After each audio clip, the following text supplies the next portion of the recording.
Hi, everybody. It's Sharon Waxman, the editor-in-chief of TheWrap, coming to you from TheWrap's virtual studio at the Sundance Film Festival. At this time, I am so excited to talk to the women behind a documentary that's screening in competition. It's called The Janes. So we have director Emma Pildes and director Tia Lessin with us. And we also have two historical figures who are featured in the film, Judith Arcana and Diane, two of the women who were involved in the Jane Collective, an underground movement network to help women get safe abortions at a time when abortion was illegal. So welcome to all of you. Thanks so much, Sharon. So happy to be here. Yeah, and thank you for this important film. So obviously the question of a woman's right to choose is dominating the headlines, and it's dominating the festival this year because it seems that we are on the brink of losing the right to choose in all around the United States as Roe v. Wade seems poised to fall by the hair of a Supreme Court decision that's probably imminent. When Emma and Tia, did you embark on this film, and did you have any awareness that it might come out, this film's going to come out as the right to choose goes away? I mean, as you know, Tia's been saying all day today, I mean, this has been a slow chipping away since 1973. Since Roe passed, there's been a slow chipping away. So, I think that's if you're paying attention, that's not new news, but it has gone into hyperspeed since 2018. And that is when we started to develop and work on this film. And there has been milestones along the way that definitely lit a fire under us to get this film out. Whether it be the loss of Justice Ginsburg, even Kennedy, who was a conservative, but was keeping the court, somewhat balanced, his resignation. So, there have been things all along the way that have been signs. But I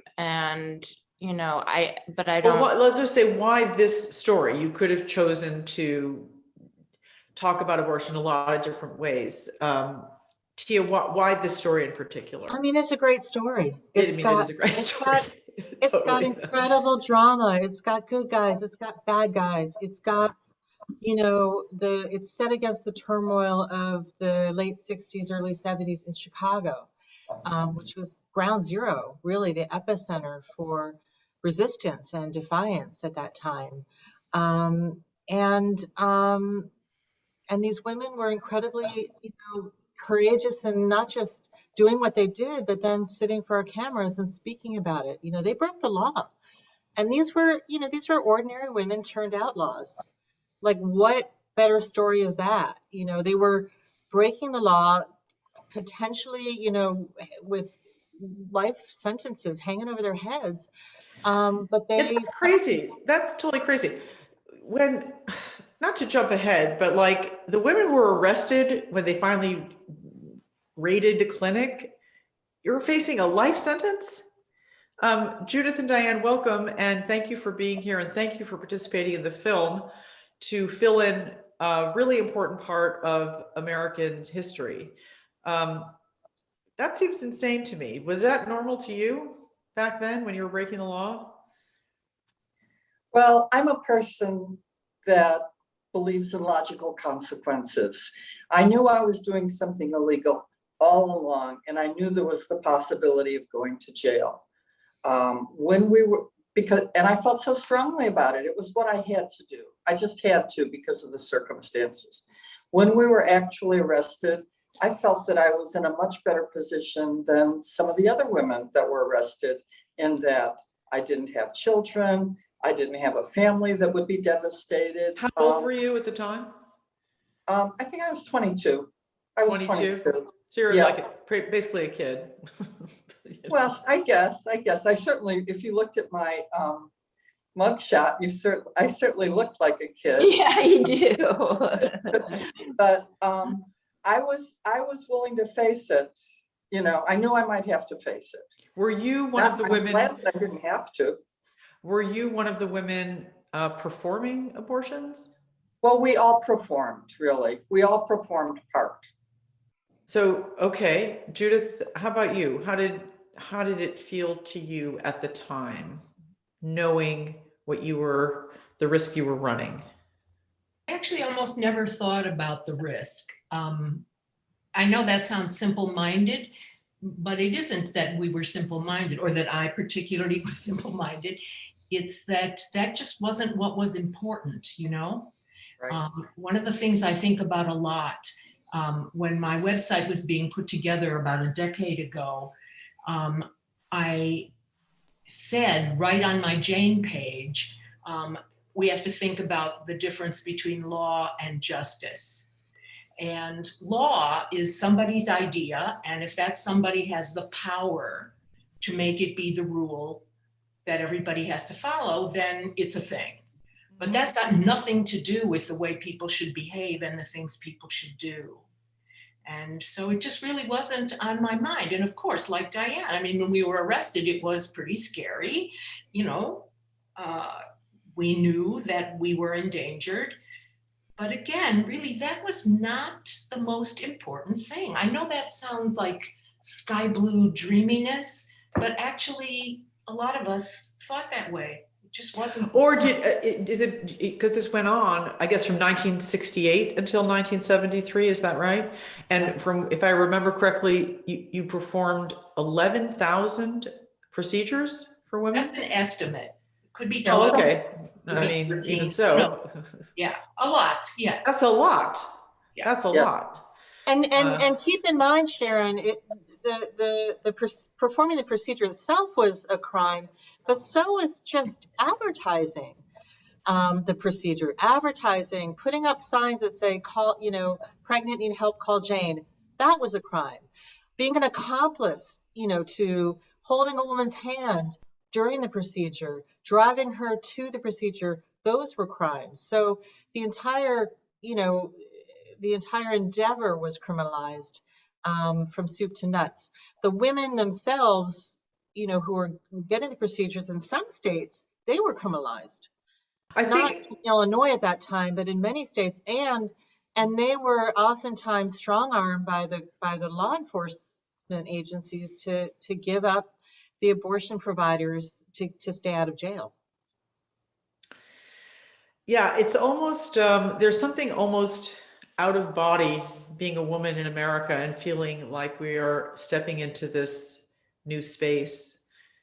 I cannot even put it on, that persona of what it would be, what it will be like to live in a country where the state tells you is taking away a right that you have had for 50 years. I mean, let's just put it that way. It's like all of a sudden you may not drive your car on Tuesdays and Thursdays, or something like completely random. Like why?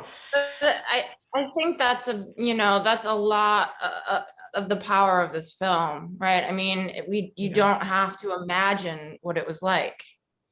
This is what it was like, you know? I mean, we worked as hard as we could to make it as visceral as possible, to understand, you know, what went into the fear, you know, the isolation, all of the things that it felt like. And that, you know, that Diane at 22 was taking this into her own hands as her responsibility. I mean, that's part of what is screwy about what goes on, you know, when women, all kinds of women and people are backed into this corner. So that's what I hope is that, you know, you don't have to imagine it, or we hope, Tia and I, but that you can see it on the screen and really understand the stakes that we're talking about. Well, by the way, fun fact that I learned in this movie, which is all part of this completely messed up sort of logical construct, which is contraception was developed as a godsend for, you know, industrialized society, right? And it was banned for women who weren't married. I had no idea that before I heard this, this like, I told this to my son today. He's like, that doesn't make any sense. That's completely upside down. He said, and then what about the men? Don't they want to like be able to have sex with women? Why would they pass that law? I'm like, well, the people passing the laws, it's all about control, right? Like you have to control women because God forbid women should be allowed to run free. That would just be crazy. I mean, it's so crazy to me. Right. Yeah, some people thought you should be punished for having sex, and this was the punishment. You had absolutely. to carry, be forced to carry a baby to term. Yeah. And no consideration whatsoever for the life of the child. If the child is considered a punishment, what does that mean for the life of that little tiny person if its mother has made it and carried it because somebody thinks that's appropriate punishment for her personal judgments, decisions, and mores? What about the life of that little person to be created in a world where that's the reason you exist? I think a lot about what that means. Yeah. And I was pointing out to my son today, talking about this, how they've correlated the decline of crime rates with the right to choose in our society. And anyway, so many things. Judith and Diane, I mean, you are so much a part of history, and to be able to testify as witnesses to what it was like when you couldn't have an abortion. Talk about how that marked you, sort of the process of joining the Jane Collective and meeting women who were, it seems, desperate to be able to get an abortion. What was that like at the time? Well, I had been one of those women desperate to have an abortion. Mm-hmm. And I was fortunate that I was able to get an abortion by saying that I was crazy and having a legal abortion. So I had a lot of feeling for the women because I was one of them. And I learned a lot from the women, that would come to my house. They would be open with me. I would be open with them. We all learned a lot from each other. It was very intense. I don't know how to describe it other than that. Very intense and moving, and it affected my whole life, the way my life has gone on. Those women and the women I worked with. How so? How so? Well, some of those women are the women who I worked with are my best friends to this day. I went on to have a career in healthcare, and now, as I mentioned to somebody else, that the reason I even did this film was because I'm in North Carolina, and I found out how the women were being harassed so badly when they attempt to obtain a legal abortion. Mm-hmm. There's a man that drags a ladder and hangs over the fence of the clinic and yells at the women. I mean, I couldn't believe it. He yells at them. He tells them they're entering the gates of hell. This will there will be no redemption. It's horrible. Those anti-abortion people are mean zealots. And so I started participating in a group that defends the clinics, that escorts the women. And so it continues even with Roe. It continues. There's so many barriers, even with Roe. Well, not to mention they've murdered a whole lot of doctors who perform abortions over the years. Yeah, one of the fellows that comes to the clinic where I go has been arrested for stalking doctors. He's one of those Operation Rescue people. They're horrible. Judith, give us a little taste of what it was like at the time, the feeling of encountering women who needed what you were providing. Well, it was, of course, extremely complex. Some of them were very, very young. I remember the youngest person I worked with was 11, who came with her mother. Oh my gosh. And then women who were in menopause, let's say late 40s, early to mid 50s, who got pregnant because, menopause messes up your cycles and it's very easy to make an error. So all that range of people, from literally children like that 11-year-old who I can still see in my mind's eye, to the older people. As Diane just said, I learned a lot from them. It was a great gift actually to us, those of us who worked in the service, the abortion service, to be able to relate seriously about something so important with so many people who we otherwise would never have met, unless we happened to sit next to one of them on a bus one day, I mean, these are people who would not have been in our lives for the usual variety of reasons. And so it was a gift, and it was a gift of education, a gift of learning. Mm-hmm. And I'm still grateful for it. Mm-hmm. No question about it. And I am one who thinks a lot about the fact that even though abortion has been quote unquote legal in this country because of the Roe decision in January of '73, the fact of the matter is, as Diane mentioned, and I think maybe Tia and Emma as well, many, many parts of this country are places where it is extremely difficult, if not impossible, for people who need abortions to get them, because there isn't this, oh, it's okay because of Roe. There are no clinics, or the clinics are all under attack, like what Diane was describing where she is now. It's not okay now. The Roe thing it's real, of course, but that's not all there is to think about. There are great, great regions, huge regions of this nation where people are still dealing the way some of the people who came to us are dealing, with tremendous difficulty, fear, danger. The pro-life people who, as someone just said, kill people. Yeah. So everything from that to harassment, the stuff that Diane described at the clinic, that's all real right now, no matter what this particular unfortunate Supreme Court group does. Mm-hmm. Well, thank you so much for this film.